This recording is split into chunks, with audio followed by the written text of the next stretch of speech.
Appala Naidu, please. అధ్యక్షుల వారికి నమస్కారం. పశువుల నుంచి వారి ద్వారా వ్యవసాయం చేసిన హలం పట్టుకున్న రైతుగా పశు సంపద కోసం మాట్లాడడానికి అవకాశం రావడం గర్వంగా భావించుకుంటూ ఈరోజు ఆంధ్రప్రదేశ్లో పశు సంరక్షణ చాలా అవసరమైన విషయం. భారతదేశంలోనే ఆంధ్రప్రదేశ్లో ప్రత్యేక స్థానం ఉంది.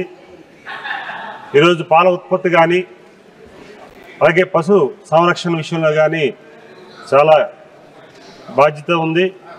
ఈరోజు ప్రధానంగా పశు సంపద పెరగడానికి గ్రామీణ ప్రాంతాల్లో రాష్ట్రంలోనే 70% పైబడి గ్రామీణ ప్రాంతం ఉంది. పశు వైద్యం అరకొరగా ఉంది. ఎందుకంటే పశు వైద్యం జరగాలంటే పశువుల్ని తరలించడానికి వైద్యానికి అయ్యే ఖర్చు కంటే తరలింపుకి ఎక్కువ ఖర్చు అవుతుంది కనుక గ్రామీణ ప్రాంతాల్లో గ్రామీణ పశు వైద్య కేంద్రాలని ఏర్పాటు చేయడం, అదే సమయంలో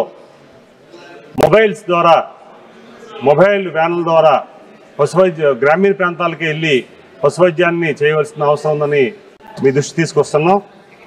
ప్రధానంగా ఈరోజు ముఖ్యమంత్రి చంద్రబాబు నాయుడు గారి ఆధ్వర్యంలో ఆంధ్రప్రదేశ్లో పశు సంపదని పెంచడానికి కానీ పశు ఉత్పత్తుల్ని పెంచడానికి కానీ అది చర్యలు తీసుకుంటున్నారు. కేంద్రం మీ సహకారం కూడా మేము కోరుతున్నాం. మీ సహకారంతో రానున్న 5 ఏళ్ళలో పశు సంపదని కూడా పెంచడానికి ప్రభుత్వం కృషి చేస్తుందని తెలియజేసుకుంటూ ప్రధానంగా ఈరోజు పోలీ క్లినిక్లు ఏర్పాటు చేయాలి.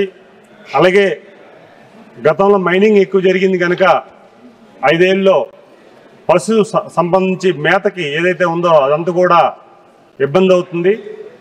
మేకలు కానీ గొర్రెలు కానీ పశువులు కానీ వారి మేతకి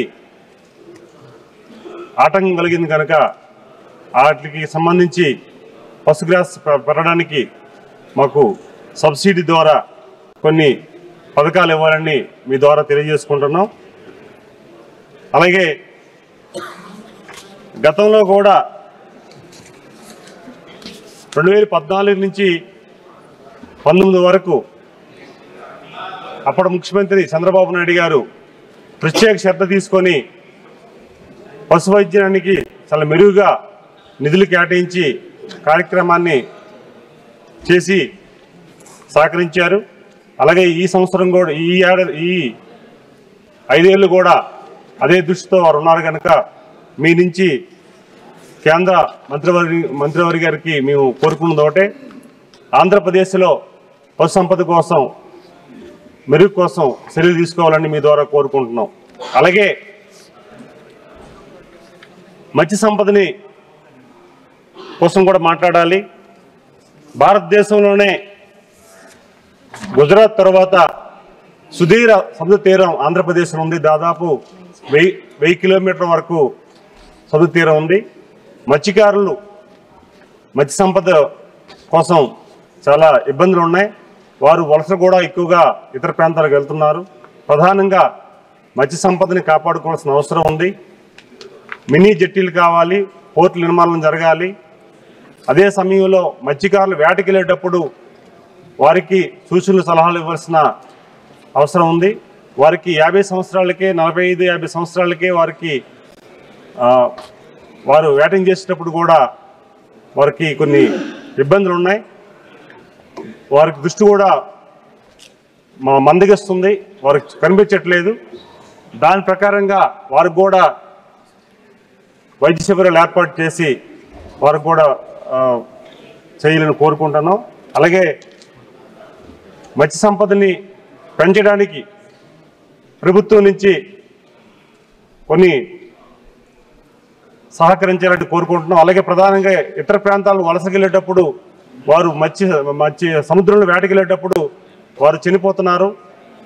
ప్రభుత్వ కేంద్రం నుంచి రావాల్సిన సహాయం కూడా 4-5 సంవత్సరాలు పడుతుంది కనుక వారికి కూడా తక్షణమే ఇవ్వాల్సిన అవసరం ఉందని మీ ద్వారా మంత్రి వారికి తెలియజేసుకుంటున్నాం. గతంలో చాలా సందర్భాల్లో కనీసం డెడ్ బాడీ కూడా గల్లంత అయినప్పుడు డెడ్ బాడీ ఎలాగా రాదు. ఆ కేసు సంబంధించి కూడా వివరాలు కూడా, ఎందుకంటే ఏ ప్రాంతంలో చనిపోతే ఆ ప్రాంతంలో ఎఫ్ఐఆర్ బుక్ అవుద్ది. అక్కడ ఇంగ్లీష్లో ఎఫ్ఐఆర్ ఉండడం వల్ల మాకు వారు మత్స్యకారులు రావాల్సిన పథకాలు కూడా వస్తాయి. ఆ రాష్ట్రంలో ఎక్కడైతే చనిపోతారో ఆ ప్రాంతీయ భాష వల్ల ఎఫ్ఐఆర్ బుక్ అవ్వడం వల్ల వివరాలు ఉండడం వల్ల కొన్ని ఇబ్బందులు ఉన్నాయని గతంలో కూడా 4-5 సార్లు ఈ విషయంలో మేము ప్రభుత్వం దృష్టి తీసుకొచ్చాం గతంలో. ఈసారి కూడా ఆ ఎఫ్ఐఆర్ నమోదు జరిగినప్పుడు ఇంగ్లీష్లో నమూనా ఉండాలని మీ ద్వారా తెలియజేసుకుంటూ, ప్రధానంగా పశు వైద్య కళాశాలల్ని ఏర్పాటు చేయాలి. అదనంగా ఏర్పాటు చేయడం వల్ల మాకు మేలు జరుగుతుందని మీ ద్వారా తెలియజేసుకుంటున్నాం. ధన్యవాదాలు.